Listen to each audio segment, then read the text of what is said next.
सभी बच्चों को बेटा मेरा प्यार भरा नमस्कार और आशा करती हूँ आप सभी स्वस्थ होंगे अपने घर। और आज की इस कक्षा में हम बेटा काव्य रस के बारे में पढ़ेंगे।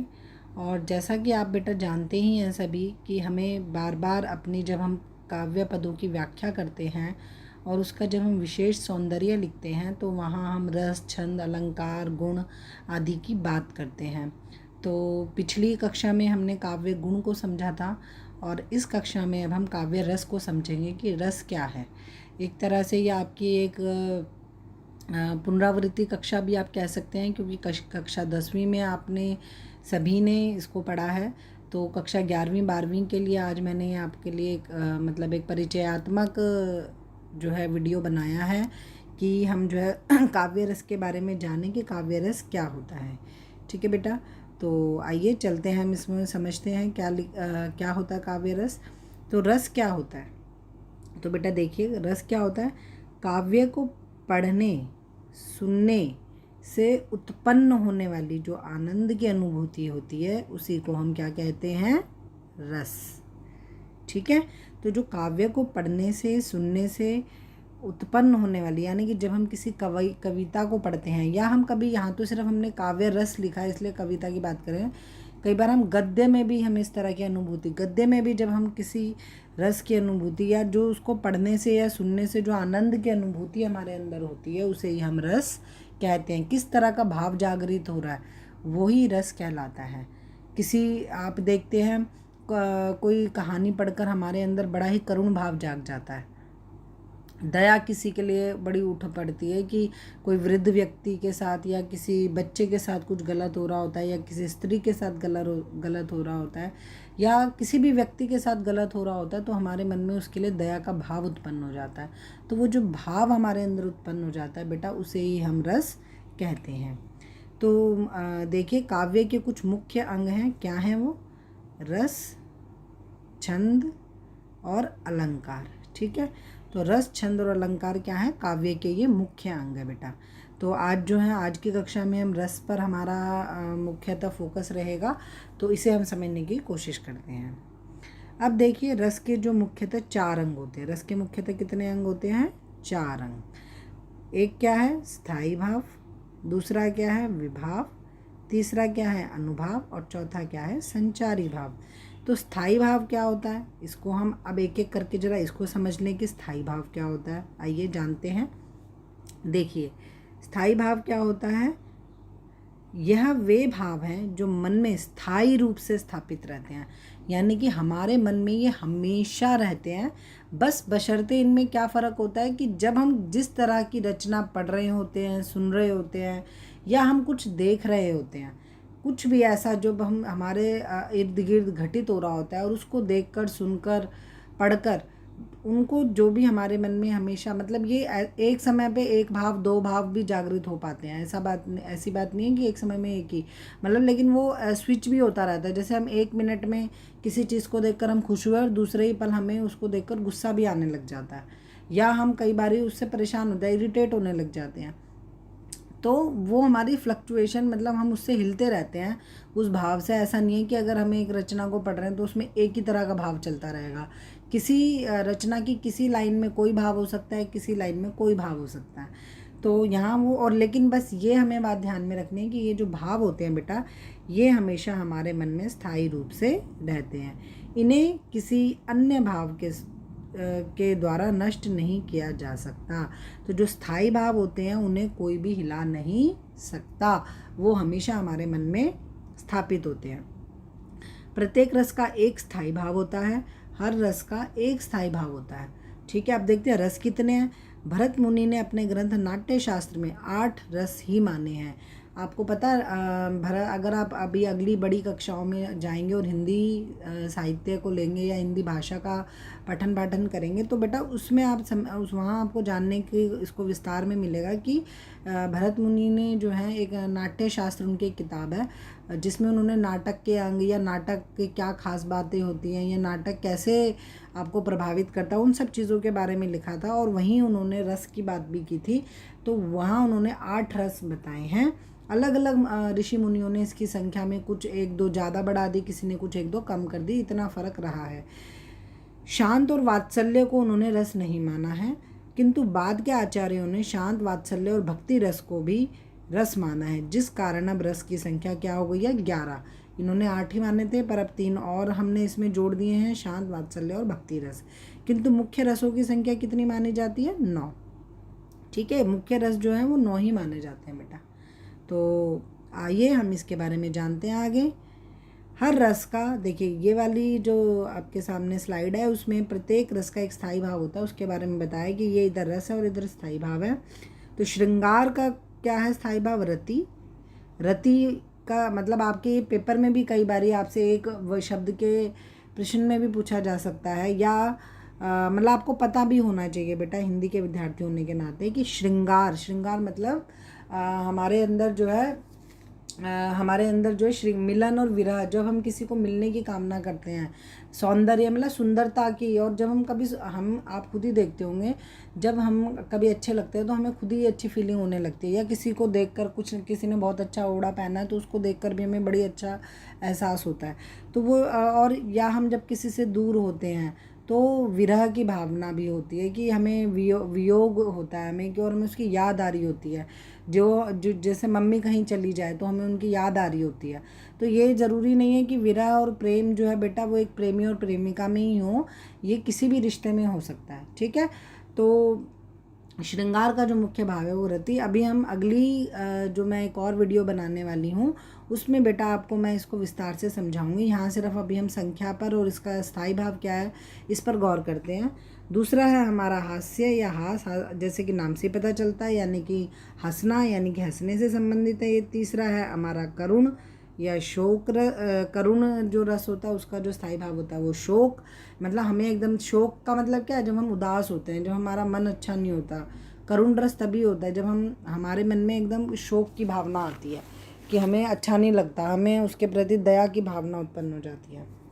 रौद्र क्या होता है, क्रोध। क्रोध मतलब गुस्सा आना, आपको पता है, रौद्र रूप। तो रौद्र रस का जो स्थायी भाव है वो है क्रोध। वीर रस का ऐसे ही है उत्साह, हम जब उत्साह से भर जाते हैं तो हम जो है वीर रस की उत्पत्ति होती है। भयानक मतलब भय लगना, डर लगना। विभत्स, और विभत्स का है जुगुप्सा, यानी कि जब हम किसी को देख के घृणा करते हैं। जुगुप्सा मतलब घृणा जब हम किसी को देख कर करते हैं उसे हम जुगुप्सा भी कहते हैं। अद्भुत या विस्मय मतलब हैरानी होना, कि जब हम कभी किसी चीज़ को देखकर हैरान हो जाते हैं तो अद्भुत रस पैदा होता है। शांत या निर्वेद, मतलब शांत रस का जो स्थायी भाव है उसका नाम है निर्वेद। जब हम एकदम हम बोलते हैं संतुष्टि, आनंद, या बिल्कुल एकदम हम एकदम संभाव हो जाते हैं, हमें सब कुछ एकदम ऐसा लगता है कि बस सब ठीक है, सब अच्छा हो रहा है। जब हम ईश्वर पे, कई बार हम बहुत परेशान होते हैं और उसके बाद जब हम ईश्वर पे सब कुछ छोड़ देते हैं कि अब तो भगवान ही मालिक है, या अब तो ईश्वर या अल्लाह ही मालिक है, तो तब हमारे मन में ये भाव उत्पन्न हो जाता है कि बस अब ठीक है, सब अब जो हो गया ठीक है। तो वो जो एक संभाव की स्थिति होती है उसे ही हम निर्वेद कहते हैं। उसके साथ है वात्सल्य का वत्सलता, मतलब जो ममत्व जो होता है, जो ममत्व वाला एक भाव होता है किसी के लिए, हम मतलब माँ वाली जैसी जो फीलिंग रखते हैं उसी को हम वत्सल भी कहते हैं। ठीक है, उसके बाद है भक्ति रस। भक्ति रस में वैराग्य या अनुराग की भावना, मतलब भक्ति रस कब उत्पन्न होता है, जब हम अनुराग या वैराग्य, मतलब जब हमें किसी चीज़ से कोई मोह ना रहे।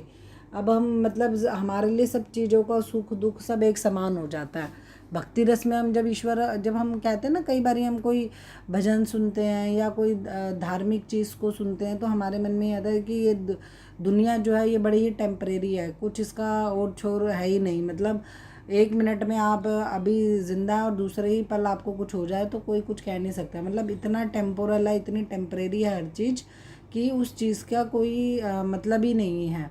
तो जब हम इस तरह के भावों को अपने अंदर लाते हैं तो बेटा ये हमारा भक्ति रस, और वो उनको लगता है कि सब ईश्वर की ही माया से चल रहा है या ईश्वर के तरीके से ही चल रहा है, हमारा इसमें कोई भी वो नहीं है, सब कुछ ईश्वर की मर्ज़ी से हो रहा है। तो जब हमें इस तरह के भाव उत्पन्न होते हैं तो हम भक्ति रस होते हैं और हम ईश्वर में बिल्कुल डूब जाना चाहते हैं और इस सांसारिक दुनिया से दूर रहना, मतलब हमें इसमें अब कोई मोह नहीं रह जाता, हमें कोई मतलब नहीं है, कोई मेरे पास है नहीं है, कोई मुझे याद करता है कोई नहीं करता, कोई उन चीज़ों से कोई सरोकार नहीं रह जाता हमारा। आइए अगली स्लाइड में देखते हैं बेटा। विभाव। अब पहला जो था हमारा रस के 4 अंग बताए हैं, पहला स्थायी भाव, अब है दूसरा विभाव।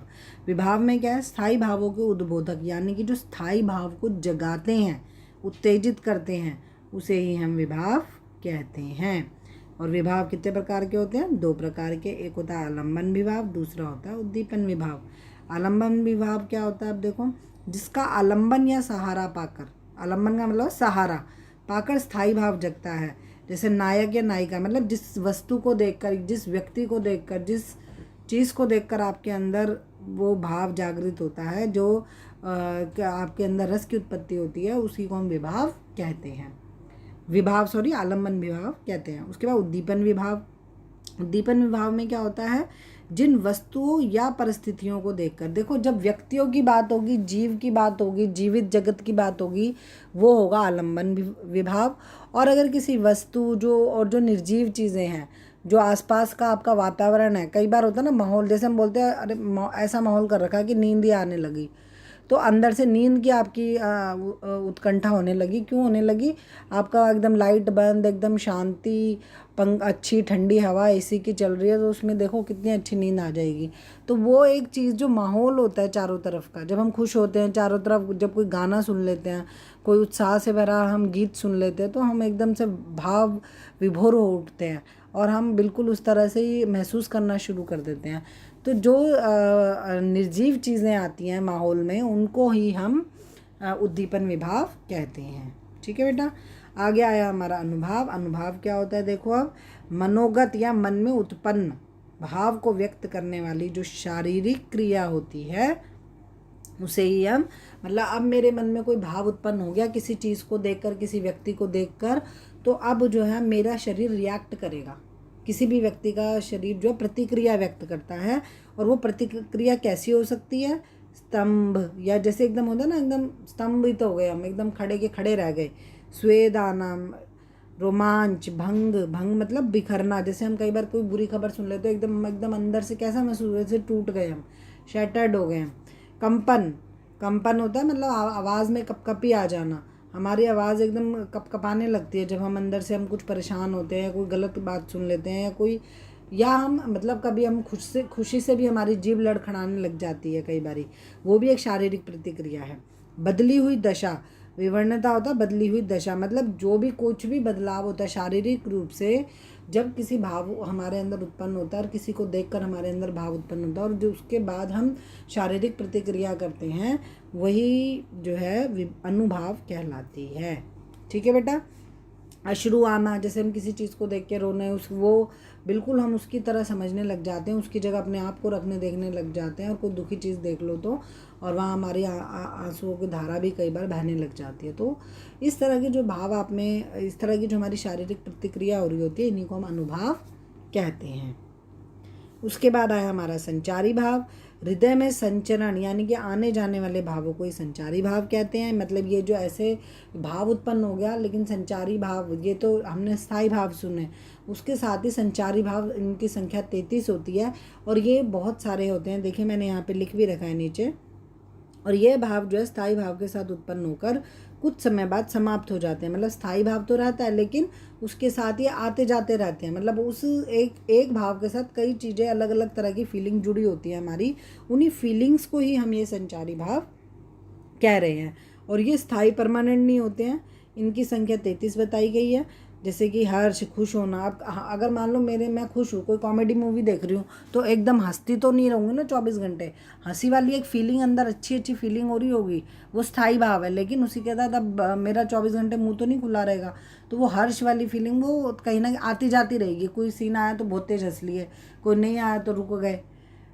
कोई करुणा वाली फिल्म है, कोई दया वाली फिल्म है, तो उसको बार बार हम देखते हैं, ये थोड़ी पूरी फिल्म में रोते रहेंगे। लेकिन हाँ, कई बार कुछ ज़्यादा सीन ऐसा आ जाएगा तो हम रोना शुरू कर देंगे, कुछ थोड़ा हल्का सीन होगा तो हम उसमें रोना बंद कर देंगे।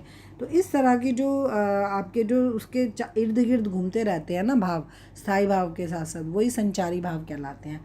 ठीक है बेटा। तो रस की जो उत्पत्ति है, इन 4 अंगों को मिलाकर ही रस की उत्पत्ति होती है। स्थायी भाव, विभाव, अनुभाव और संचारी भाव। ठीक है। ये आपको मैंने स्थाई भाव हुआ आपको बता दिया, किसी चीज़ मतलब आपके मन में स्थाई भाव क्या होता है। उसके बाद जो है ये आपके मन में हमेशा विश्राम अवस्था में भी रहता है, लेकिन जैसे ही उसको माहौल मिलता है वैसे ही वो उत्प्रेरित हो जाता है। स्थाई भाव जो है विभाव और अनुभाव के साथ होता है, क्योंकि विभाव में क्या हो रहा है मैंने आपको बताया। अगर व्यक्ति का हम देखते हैं कि अगर किसी व्यक्ति की वजह से हमारे में कोई बदलाव आ रहा है या रस की उत्पत्ति हो रही है तो वो आलम्बन विभाव है। और अगर किसी निर्जीव वस्तु या वातावरण या चारों तरफ का जो माहौल है उसकी वजह से हो रहा है तो वो उद्दीपन विभाव है। और उन दोनों को ज़्यादातर इन दोनों को मिलाकर ही विभाव बनता है। तीसरा आलम्बन विभाव, जैसे कि हमने इसमें बताया पिछली स्लाइड में, देखिए अनुभाव में ये बताई दिया कि शारीरिक प्रतिक्रियाओं की हम बात करते हैं। और उसके बाद है संचारी भाव, जो कि स्थायी भाव के इर्द गिर्द हम घूमते रहते हैं और उसके चारों तरफ चलते रहते हैं। ठीक है बेटा, तो आज की कक्षा में बेटा इतना ही है। आज हम जो है इसको अनुभाव को हमने अच्छे से समझ लिया है। आशा करती हूँ आपको ये अच्छे से समझ आया होगा। ठीक है, और अगली कक्षा के लिए आप तैयार रहें, मैं रस के प्रकार उसमें बताऊँगी। ठीक है बेटा, आज के लिए इतना ही।